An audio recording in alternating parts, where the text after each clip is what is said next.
I have a feeling that, the next couple of years, the defense on the Bills could be one of those defenses that get the name like the Bruce Smith, Gerald Talley, Cornelius Bennett type defenses that, you'll talk about them for the rest of your life. It's one of those defenses too that the long-term effects that they've put on their defense with Harrison Phillips, who I think is already fitting in. It's almost like a seamless transition from Stanford to Buffalo for him, as far as like the way he'll play in the scheme, the way he'll fit with the D line, and I'm excited about Shaq Lawson too. I think that he's a guy that there's a lot of Bills fans that were willing to kind of throw shade at him and say, hey, he's not as good as we thought he was. He might be easy to trade. He might be somebody that might be one of McDermott's next cast-offs, like Reggie Ragland, which I wasn't a fan of the Ragland move. I wouldn't be a fan of the Shaq Lawson move either. No. I think that they are right in saying that, Shaq Lawson hasn't played to where he could play. I don't think that he's overhyped and then he just can't play at that level. I think he has the ability. Maybe it wasn't, understanding the defense better but I think that he still has the ability to show people that he has a God-given gifts to play the position correctly. As far as like they've obviously made some moves on defense. They have 2 new quarterbacks, but the wide receiver position, everybody asked me about it, and I had it actually got a little heated. I had a heated debate with one of my friends that I'd met for the first time.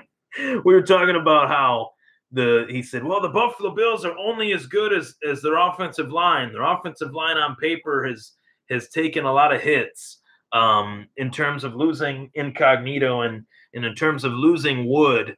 One to retirement and one to, not the best off season, to say the least. Are you worried about their offensive line?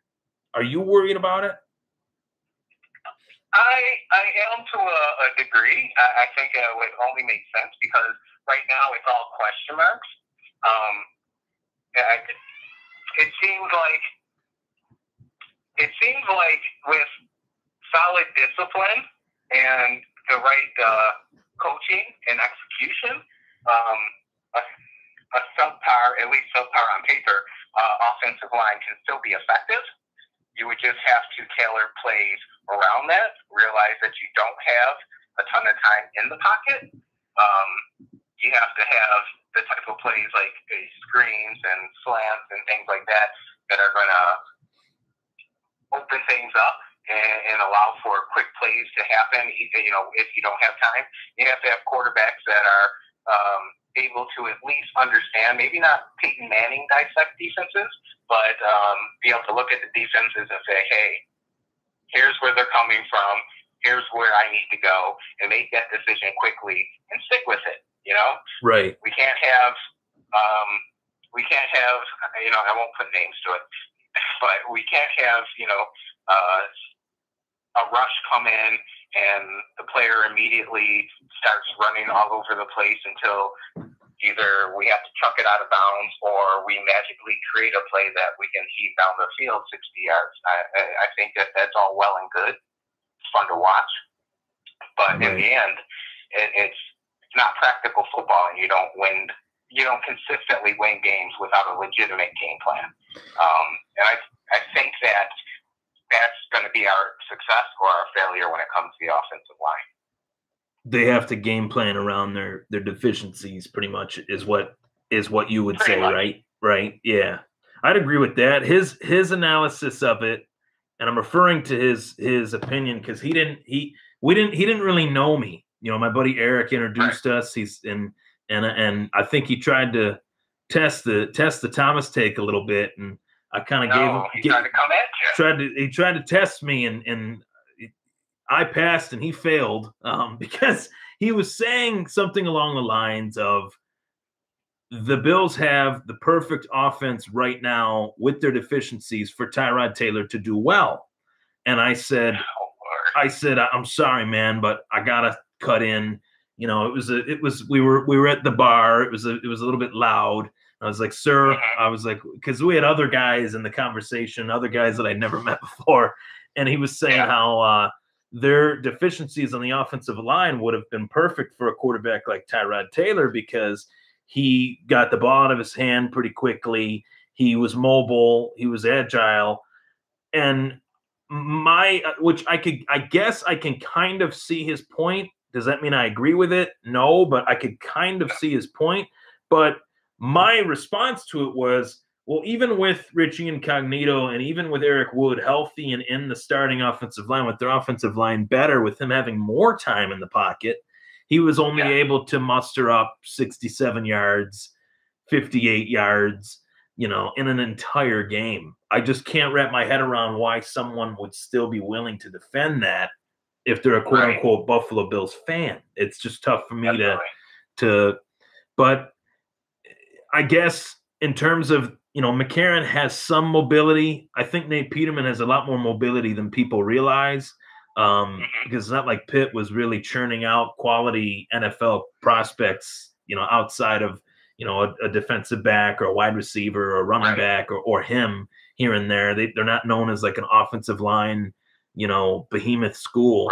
But, you know, Josh Allen's got some mobility too, which I think people are scoffing on. So, as you said, they'll work around their deficiencies in those areas and hopefully people emerge. My thing is, on paper, they might not have Rich Incognito. They might not have Eric Wood. They might not have those years of experience and actual chemistry because they've played together on the same team for the last few years, but they do have more depth than what they had last year. Yes. So hopefully there's like that cream rises to the top, iron sharpens iron analogy that will be thrown in and actually apply to the situation. I want to chime in on the Tyrod Taylor comment. I don't think that he's wrong, the gentleman that you're talking to, that this style is going to play more towards Tyrod Taylor's attributes. I think the real question is, and probably the question I feel like he might have missed was, would Tyrod Taylor actually be successful? Would Tyrod Taylor's numbers go from, 50, 60 yards, one touchdown, 2 field goals? Would it go from that to, consistently putting up, 17, 21 points, maintaining drives consistently and putting up 100 plus, 125 plus passing yards in a game? And I think that answer is no. Right. Because even though he has shown the ability to elude, he has shown the lack of decision-making to decide when to throw it and when to run. And when he throws it, it's normally to save them from losing yards as opposed to having them gain yards. I would completely challenge the quick pass because that's his biggest. I think what he's lacking the most is that ability to just drop back into the pocket, realize the rush is coming, and chuck it across the middle to that guy who's making the slant, or he's posting out to the sideline. He doesn't do that very well. No. In flashes, he does. Every once in a while, he'll jag around and just chuck one to someone who's just barely getting their feet in bounds and looks gorgeous. Right. But consistently, and if you watch tape from a standpoint of not watching the players that are actually receiving the ball, but you watch the whole entire field, you will see people that are in areas that they are open enough for him to make a quick pass and not only gain those yards, but also have some rack ability. And he doesn't do it because I don't think his brain is tweaked with that ability to go, okay, boom, I got to throw it and hit him and let it go. It's almost like that Brett Favre you just got to rip it in there mentality sometimes, Right. You just got to gun it in there. And it's not always going to be successful, but hey, you have to do it. There's a risk reward And if you're not playing that risk-reward game to a certain extent, I don't mean to go out there and gunsling it, with no caution. With reckless abandon, right. There's certain times where you have to rip it in there. And guess what? When you make that play 3 out of 5 times and get 60 yards from it, you are doing something right. Every once in a while, it might get picked. Every once in a while, it might get dropped. It might get tipped and no one catches it. But if you're able to get those in there above, 60% of the time, or maybe, or even 55. Like they made fun of Josh Allen's completion percentage being 58%, but one completion percentage doesn't statistically show the completion percentage in distance. That's what I want to see. I want to see what was his completion percentage from 0 to 15, from 15 to 30, and from 30 to 60, or 30 to more than that in Josh Allen's case, because he can throw it more than 60 yards on a dime. So And you also have to remember, statistics are just that. They're numbers to get a baseline from. But there's people who have been successful who do not have, flat out the best statistics in all areas. And he can't say because someone's not doing this in comparison to another quarterback that they're not doing well. At the end of the day, NFL football comes down to putting that ball in the in the end zone more times than that other team, more consistently to put up W's, and in the times that it counts. That's the only statistic that really, really matters. Now, all the rest of them are helping us to gain some sort of baseline on what this player may be able to do. But at the end of the day, it is a statistic. Right, and just like baseball, they try to overanalyze. Well, this guy's wins over replacement, and there's all these crazy stats in baseball that they try to justify a move. The teams literally try to justify a move by saying, well, within the last 21 days, he was hitting 200 and was doing really bad. And it's like, well, he was on the team for 7 years. How are you going to let a guy go and base it off his last 3 weeks? It's a little ruthless. But, I mean, I definitely think that the statistic, and what I said to him was, the question is, could they have gotten better from the baseline of them going to the AFC wildcard round and losing a playoff game to the Jacksonville Jaguars 10-3 in 2017? Could they have surpassed that in 2018 with Tyrod Taylor? My answer is no on that. It's been no on that. No. If you watch that game and you think that they could do better than that next year with Tyrod Taylor, then you'd be out of your mind. Yeah. I think that game helps to encompass where Tyrod Taylor is. He's a leader from the standpoint of being physical and loving the game, and he has got an awesome attitude. Right. I think that I almost wish that he was a little better decision maker, so that he would be a potential part for the Bills. Because I think he encompasses a lot of what you would want to see in a quarterback. But that decision making is make or break. When things get hot and fast, you have to be able to make decisions quick. That's what separates, and I don't mean to go in NBA, but I guess it's tip of tongue. Right. But that's what separates, like Steph Curry and LeBron James, or you go to the NHL and get Ovechkin and Crosby and those guys. What separates them is that they make a decision, and then they use their God-given talent to carry that through. Do they make a goal every time? No. Do they make a three-pointer every time? No. But when they make that decision, they commit to it. And it's immediate. It's almost as if they have an inner found belief in themselves that they'll choose option A and it'll work every damn time because they'll make it work rather than saying. We mentioned that with Tyrod Taylor because me and you had a conversation. I think it was offline, but we were talking about when you look at him after plays, he looks like he's defeated. Like that didn't go how it was supposed to. Instead of being determined, like, all right, cool, I ripped it, I took a chance, we didn't get it. Come on, guys, let's go.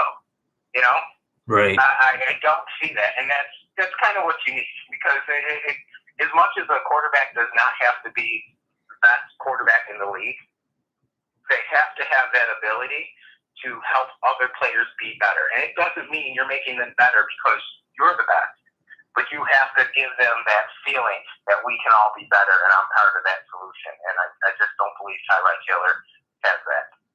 It's something that is very rare. It's not like we're saying that, you know, every quarterback has that. It's rare to find that, you know, and that's probably like the nicest knock on Tyrod Taylor is that he just doesn't have the whatever it is that sets the it factor. It's just not there. Yeah. For a team that's in transition, for a team that is going from one cluster, you know what, to another, he might be a decent option, and that's the team that he's on. So, you know, and he does a good job riding the high. Right. When he gets a little momentum, you know, he gets kind of amped and he can go. So right. I feel like the Browns have that ability. They're going to shock some people in some games, I believe. You look at the roster, it has the potential to be. There's flash. There's a lot of flash, and the pun is intended because Josh Gordon's a fantastic receiver, and you know. But they're not always the teams that win, you know. Right. When you go up against Belichick, he will create a whole entire game plan that's meant to stop whatever you're the best at. And that's what the best in the league do. He blands a team. He turns a team that has flavor and turns them into vanilla. That's the way I see it. So or he'll do it vice versa. Right. He'll take a team that's super strategic and just take them out of that strategy, throw things at them that they're not used to, and then you see the team starting to have to become a flashy big play team, and that's not what they're used to, and they may crumble. And that's what you see. And now you take the Eagles, for example, and with Foles in the mix. Now, when they were put in hot water, they showed that natural ability, along with teammates working hard for each other, can overcome those things. When you put them in hot water, they came out a steaming cup of tea. Right. When you put Tyrod in hot water, he came out steamy, but it wasn't tea.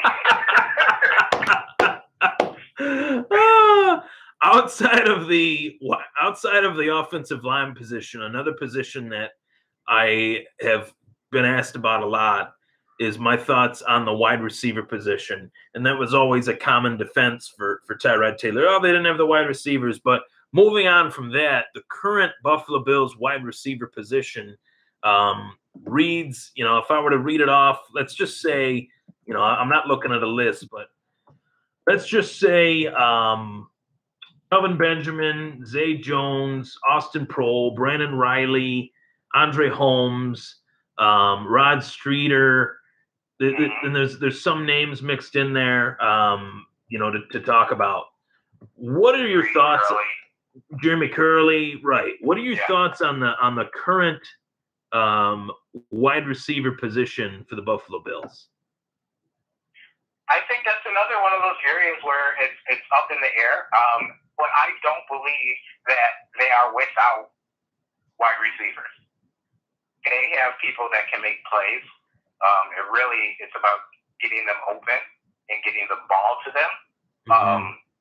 You know, if you had asked people about Marquise Goodwin when he was in our system, you might have had a question mark around it because we weren't getting them the ball consistently, except for, you know, every once in a while popping the top on it and sending it up to them. So I believe that the people that we have on our team have the ability, from a wide receiver standpoint, to make plays consistently. And we have height, we have speed, we've got people with hands. You know, we got people that are hungry to make a name for themselves. I'll even throw in Clay and O'Leary. Sure. Excuse me. Because they give you short hands, a nice tuck down, and a lot of power. So are we without weapons? No. We haven't been for years from a wide receiver standpoint. We have been without one thing, is that people who have to get them the ball in order for them to be weapons. You know, you can have the best gun in the world, but if you got no bullets, you don't have anything. You know, right? And that's kind of what we've been working with, and that's, I hate to keep going back to game plan, but that's the point where we are. We have people in positions to make those things happen, and it's almost like to give them the ball. It's almost like you got a loaded gun, but there's nobody pulling the trigger. Yeah. And I think that's a better analogy. That's what we have to have, and it's not to say it's all quarterback, but the team has to play as a whole team. We saw that to a certain degree last year, but we were missing one key component. Right. And in 2018, not to interrupt you, but this was my point with this gentleman who I know is going to be watching this, because he came to find out that I had this sports podcast, and I told him I was going to bring up our conversation live, and he didn't care. So I'm not throwing shade at the young man by any means, but just to, get some different takes in there. My point was, this is 2018. That's the current year that we are living in, that we've lived in, since January 1st. It's June 12th. It's 2018. My point is that if you have watched the NFL the last 4, 5, 6 years, and you don't understand by now that this is a quote-unquote tailor-made, pun intended, tailor-made league for passing, that you have to have somewhat of a passing attack in order to win games, especially if you're going after Tom Brady, if you're trying to supplant the Patriots, if you're trying to go, you look at the quarterbacks in the AFC, the juggernauts of the AFC, the Patriots, Brady, the Steelers, Roethlisberger, some of the young guns. Andrew Luck's had some injuries, but he's going to be coming back. Deshaun Watson. There's guys out there that can definitely sling the ball. And the Bills haven't had one of those guys that can do that in a long time. Not Tyrod, not Kyle Orton, not Ryan Fitzpatrick, not Trent Edwards, not JP accurately, or to the actual Bills. Since Drew Bledsoe, who was a retread, they haven't had their own version of a gunslinging quarterback in a long time. Long time, since Jim Kelly. So, it's really tough for me to hear fans say, well, if they could do this one, they could have built the team a little bit around. No, it didn't work. It didn't work. He was here for 3 years. It did not work. It wasn't going to work. They had to go in a different direction. And I absolutely agree. I like what you said, too, about the wide receivers, the fact that you have to have someone getting them the ball. And I'm looking at the wide receiver list right now, from top to bottom. Kelvin Benjamin, obviously a big boy, 6'5", 245, a 5-year pro. Quan Bray from Auburn, a 3-year pro. He's 5'10", 183. Kalen Clay, who is a special teams guy, 5'10", 195. Maliki Dupree, who went to LSU, who I've watched bits and pieces of. I think he was an undrafted free agent last year. 6'2". Robert Foster, a rookie from Alabama, who I know a lot about, undrafted free agent rookie, 6'2". Andre Holmes, 6'4". You go down the list, Zay Jones, 6'2". Jeremy Curley's a slot receiver, so obviously he's a little bit smaller. Ray McLeod, who they drafted, 5'10". So they have some speed guys. They have some speed guys on this team. And they have guys with height, too. The guy that I'm really thinking is going to come out of the woodwork and really show us something, there's 2 of them, to be quite – actually, might even be 3 of them. Brandon Riley, 1-year pro out of Nebraska.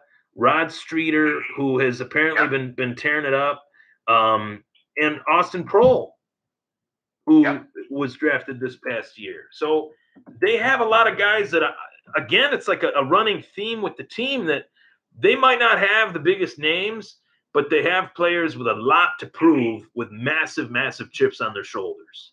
So absolutely, you buy into that? I think that they have. I mean, you look at it like this.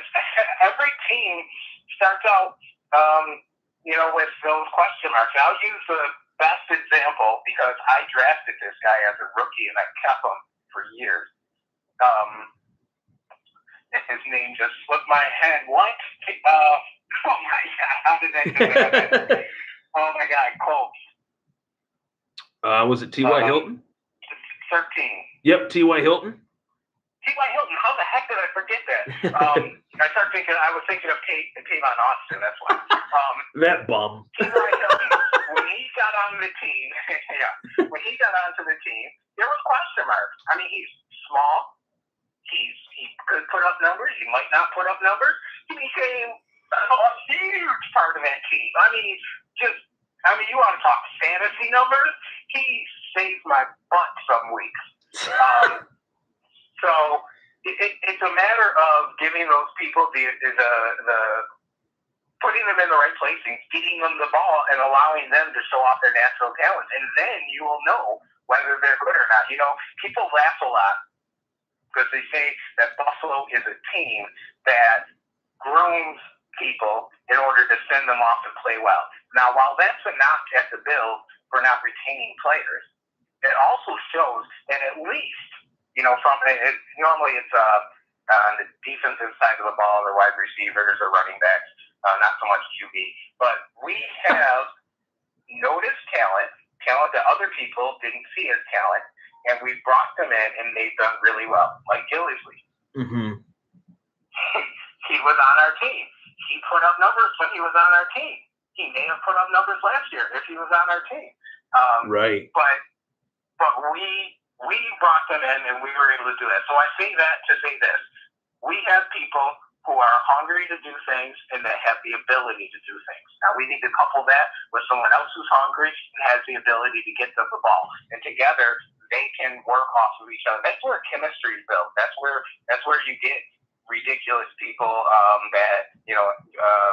Antonio Gates and I'm falling short on names today. I shouldn't be because they're big stars. Or Des Bryant or whoever. Rivers. Yeah. Okay. So, like, when you see these people have groomed each other and they work well together, we have people that have that ability right now, and it's just a matter of whether we're going to shoot people from a quarterback standpoint that's going to be able to get them the ball. And if you go back to, one of your original statements about the three that we have, there's upside and evidence that they're going to have that ability to be more impactful than our quarterbacks have been for the last few years. There's a lot of reason to be optimistic, and that's one of the things that I don't understand. If I'm a Buffalo Bills fan, which I am, but let's just say, if I'm playing another Buffalo Bills fan, not myself, right, and I look at things a lot differently than most people. That's part of the reason why obviously, as you know, I have this podcast. I have interesting takes on things, right, and I like to educate and be informative as possible. But one of the things that I've noticed is the negativity surrounding this team, that I try to tackle it and try to somewhat call it out a little bit. That, I know the majority of the fans that were at the field house when the Buffalo Bills drafted Josh Allen started chanting, "Wrong Josh, wrong Josh, wrong Josh," rather than cheering and being excited that they got the position that they asked for. Maybe they didn't get the player that they asked for, but they got the position that they begged for. They didn't ask for it. They begged for it. If we really want to go back to the entire draft process, they begged for the Buffalo Bills. That's all I saw for months on my Twitter and Facebook. Almost every day. About how people they just wanted a QB come heck or high water. We traded up so that we could trade up again, and then they did it. People wanted them to trade their next 3 first-round draft picks. Yeah. I'm like, hell no. The whole draft this year and the whole draft next year for a quarterback. Putting out mock drafts saying the Bills were going to trade up to number 1 overall. I'm like, this is not happening, people. You're going to be severely disappointed. You know what you have to remember, and I try to remember this when I hear people that they talk about the Bills the way that they do without an educated angle or more of an emotional angle, I should probably say. They have been jaded before on both Buffalo teams. Right. Okay? And they're losing patience. They're losing patience, I think. Yeah. And I think that, and this is something we talked about, no matter what happens, people are going to be upset. And I don't think it comes from a bad place. They just want to see us do things positive. And I feel like for once, we finally have some people in place that want the same thing, but are willing to make the tough decisions without being influenced by the media and the fans, because they understand that no matter how they spin it, someone's going to be upset. So let's do what makes the absolute most sense for this team. And we've had faith in everybody who comes in here. Even God knows we gave Rex Ryan faith. And we did it just because we're Bills fans. Right. You know? We bought into it. But if you watch what he was doing and what he planned and how he reacted, it was like, this is putting lipstick on a pig. It's glitter on a turd, you know. It's nothing he did was really about the long-term health of the team. Right. It was more to just have fun and look good. It wasn't team building. We needed that. Right. It wasn't team building. He was a coach that was coming off of a stint with a team where it was high profile. Every single year was high profile. He was always in the news, and he got fired, and he wanted to win immediately. He wanted to be a guy that proved everybody wrong. And I think his thirst for winning immediately essentially cost him his job. Some of the guarantees that he made, saying that, get ready, Buffalo, because we're going to the playoffs. You didn't hear Sean McDermott say that one time during the entire, you go back, interview week after week after week. He didn't say that one time. He took it 1 week at a time. And that's what these Bills fans need to do. They need to take it 1 year at a time, whether they like it or not. Playoff drought's over. At least appreciate that. At least appreciate that. You have to also remember that if you're looking so far ahead, you forget about today. When Rex Ryan was here, we had a battle axe defense. Mm-hmm. If you look at some of the players now, there are players that we can question how hard they were working and their ability to work with each other. But I think a lot of that had to do with the coach. Right. I think all of it had to do with the coach, to be honest. Yeah. Because and if you're looking so far ahead that you're forgetting to take care of the everyday problems and issues and make sure things are working well and meshing together and the game plan, that even if people don't love what you're doing, they can say, hey, you know what, that makes sense because these are our strengths. And they can buy into it even if they're not completely bought into you, you know? But with Rex Ryan, it was all looking forward to this thing and that thing and that thing. And players, I feel like players checked out of it. Right. And we probably destroyed an opportunity to build a future at that point in time. But that's okay. Because you live and you learn. And you move on. No time is time wasted because it led us to where we're at now. That's the way I see it. You know, so and they have a coach now that has, I don't want to say fingerprints because it's too obvious, but I would say he understands the pulse of his team, how alive they are, or how dead they are, who's slacking, who's not. There's no slacking on this team. I remember one of the first things I watched of Sean McDermott when they hired him was his time in training camp with the Carolina Panthers. And I thought, wow, this is what they need. Like, this is what they need. Not the, you know, there's always, like you said, we were all hopeful that Rex would do his due diligence and you know, make it happen, make do on his promises. But then when you see interaction from coach to player, that's what it's about. You can take all the stories and the headlines and the X's and O's out of it. The interaction between a coach and a player is where a game is won or lost. Because if you have players on your team that don't want to play for you, you're going nowhere. There's no winning in that scenario. I mean, look at the case in point. Look at the Rams. They went from Jeff Fisher to Sean McVay. It was a completely different team. Everything about their team was completely different. So, and it's not a matter of whether the people like the way the quarterback, or excuse me, the way the coach is handling things, or I guess how they're handling things. If they buy into the strategy, that this strategy is put in place to get us to win. You look at Belichick and look at all these statements people are making about him right now, and they're all the same. These people went there because they knew they were going to win, right? Not to have a good time, right? And that's a sign of a good coach. People probably had way worse to say than they put in the paper. Oh, I can't remember. I can't. I just did a thought pop. There was a player that went from the Patriots to the 49ers. I can't remember who it was. It was a linebacker, I think. And he said, and I'm paraphrasing here, but he said playing for the Patriots was the worst time of his life. And I read that and I'm like, oh, wow, that's a pretty bold statement to make. And then I thought about it and I'm like, because it's all business. It's a job. It's not a game. It's a job to them. Yeah. Everybody's playing a job. My point with them is not that that's necessarily going to be the best way to coach. I don't think it is. Right. But at the same time, it supports the fact that it's not about everybody liking and loving each other, and we all hang out and eat French fries together. It's about people having a mutual respect and a mutual plan, and they work that plan together. Right. If it's all about friendship and flash, that's all well and good because it looks good for the papers. It makes great articles. It gets fans pumped up. But you need to have a game plan to win, and everybody needs to be bought into that game plan.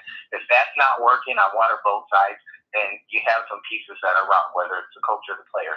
But right now, we have people that are in place that all have a game plan that's created to win. And we have the people that are bought into that game plan. And that's the core of building a solid team. And that's why I think we're going to see these receivers this year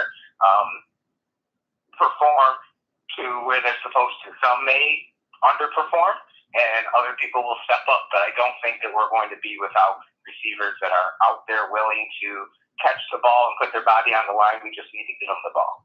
Right. And I mean, obviously, I would love it if they got more of a quote unquote weapon, a known commodity like a Dez Bryant or something like that. But I don't think that that's what they're about. That's not this team. I mean, if they make it happen, great. That if they make it happen, I see it as they have good judgment. If they don't, I see it as they have good judgment because they haven't proven they haven't proven to me that they don't know what they're doing yet. Right. I can't point to anything that says that they don't know. They got the quarterback I wanted. They got the linebacker I wanted that I never thought they'd get. They traded Sammy Watkins and turned that into something. I mean, they've made a lot of really good moves. And we can't pretend like we haven't had those weapons before. We brought in wide receivers that can play. They had T.O. 10 years ago after he got cut by the Cowboys, and But that's a point that it's a point that the player doesn't fix the team. Mm-hmm. It's really about having the team around them, and we say this all the time. Like if you have the right person in the right spot, they're going to make all those people look better. There's plenty of wide receivers that have come from a team that hasn't been good. They've gone to a team and done well, and they've gone to another team that haven't done well. Because the team that they're on in the middle was their fit, and that's what you really need. Some people have God-given talent. You can throw a duck to them, and they're just going to go, Julio Jones. I could throw 50 passes to Julio Jones a game for 3 touchdowns. I can almost promise you that. And that's because you get it near him, and he's going to get the stinking ball. Matt Ryan. Not everybody has that. Matt Ryan cut him a little bit of a check when he got that money. I'm sure of it.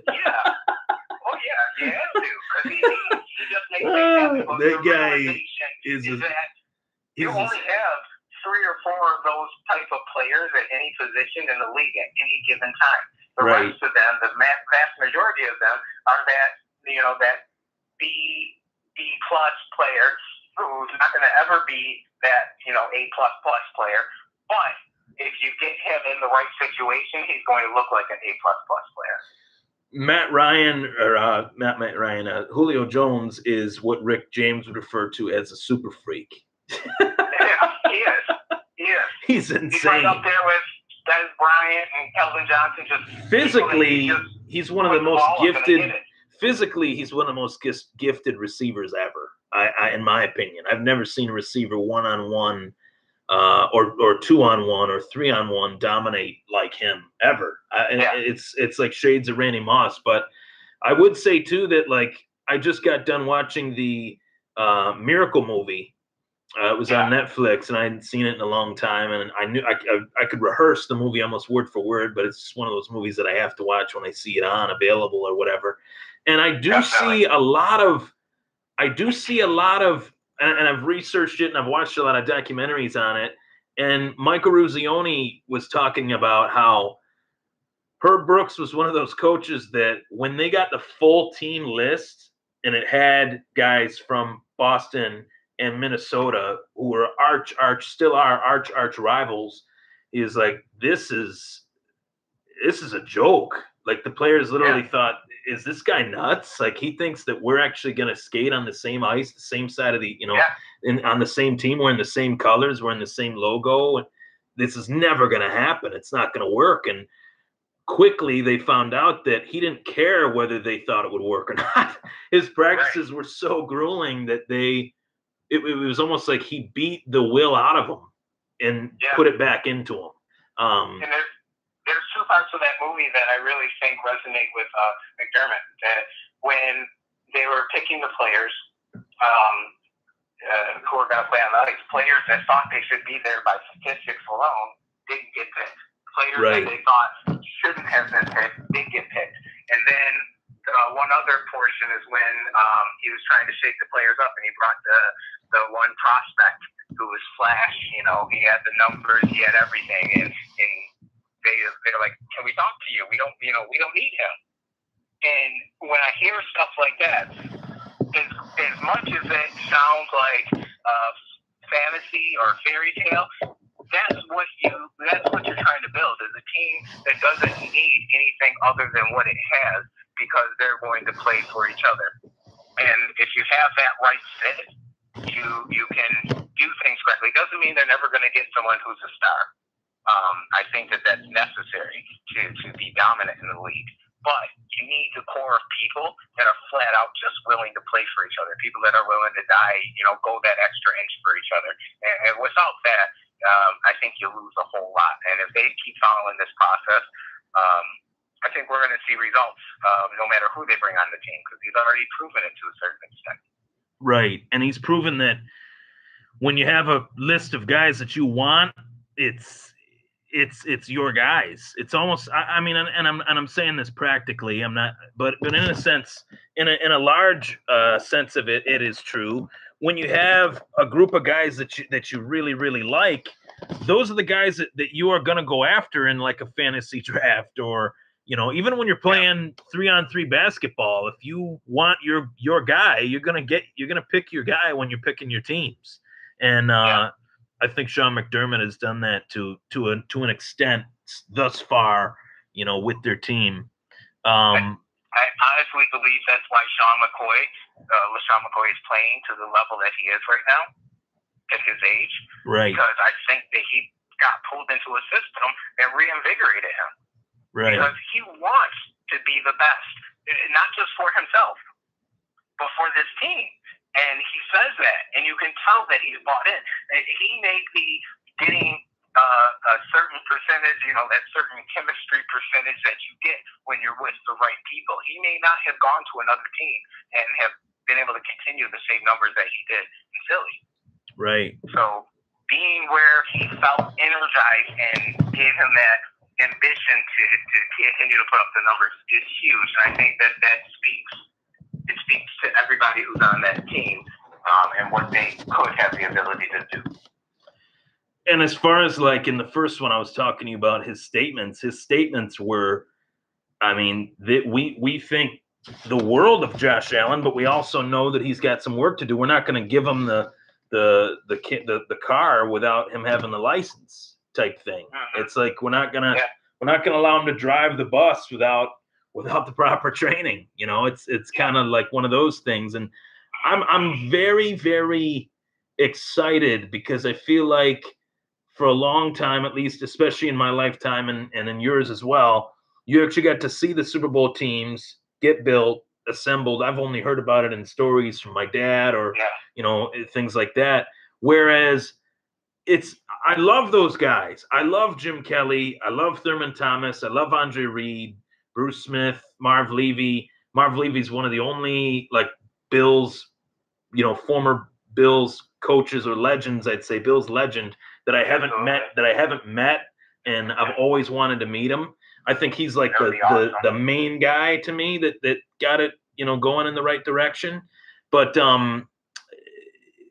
there's a lot of that I've heard time and time again, and it's like, man, I'd like some new, a new, pun intended, a new era of Bill's legacy. I want to talk about Sean McDermott to my kids or my son's friends, or just in general. If I meet a younger guy that I work with or whatever in the future, I want to be able to be like, hey man, I remember when they hired Sean McDermott from Carolina, and I knew that his aggression was what they needed at the time, and they broke the drought. They went to the playoffs the next year, and shortly after that, they won the Super Bowl. That would be. I sure hope. And one of the things that I think is awesome with McDermott is that when you catch him in interviews, you don't catch him saying things. He doesn't throw out quotes and one-liners. He is absolutely focused on what he's doing, and he reiterates the focus week after week after week after week. There's nothing that strays him from what he's doing. And I appreciate that in people, because you get a lot of coaches that know how to speak. They're almost like a politician. Right. They know what to say, when to say it, how to say it, and it's just, oh, hey, look at him. And I buy Sean McDermott. Right. Because, what do they say, it's something about from what occurs in the heart utters from the lips or whatever. Basically, you're going to talk about what you're going to talk about. When you have people that are going back and forth and saying all these different things, you already know what they're about. They're about talk.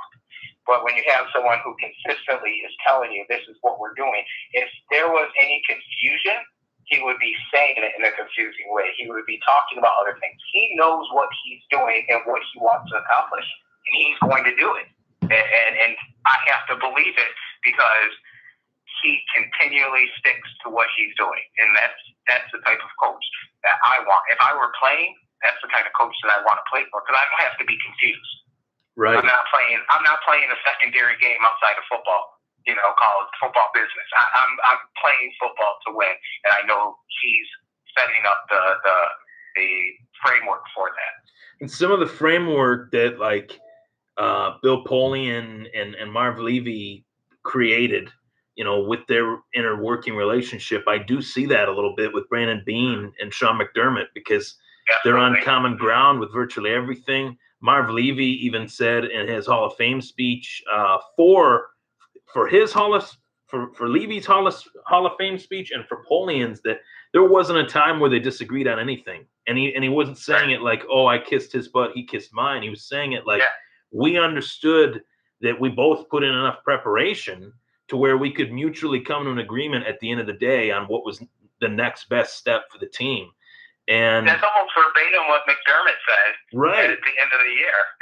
Right. And at the end of the year, at the end of the season, and then in the draft, that draft press conference made me want to run through a brick wall for excitement. I felt like I was supercharged after watching that. But I'm just really pumped up, because I feel like there are a lot of people that are still having their doubts in this area, and more importantly, outside of this area. Of all the writers and people that I talk to, they say, well, are you excited? You're damn right I'm excited. What reason would I have to not be excited for this team? So, and you think about it, how much better is it to win when people don't want you to or don't expect you to? That's rewarding. That's a feather in your cap that you just can't get anywhere else. That's better than winning. That itself, proving people wrong is the best medicine to a doubter, Yeah, absolutely. So, well, thanks for joining me, man. We'll definitely do this again. All right, buddy. All right, take care, man. Let's go Buffalo. Yeah, let's go. Bye-bye. Take care. Bye-bye. Samuel White on the Thomas Take Sports Podcast. I'm Ryan Thomas, everybody. Man, I am fired up. Let's go.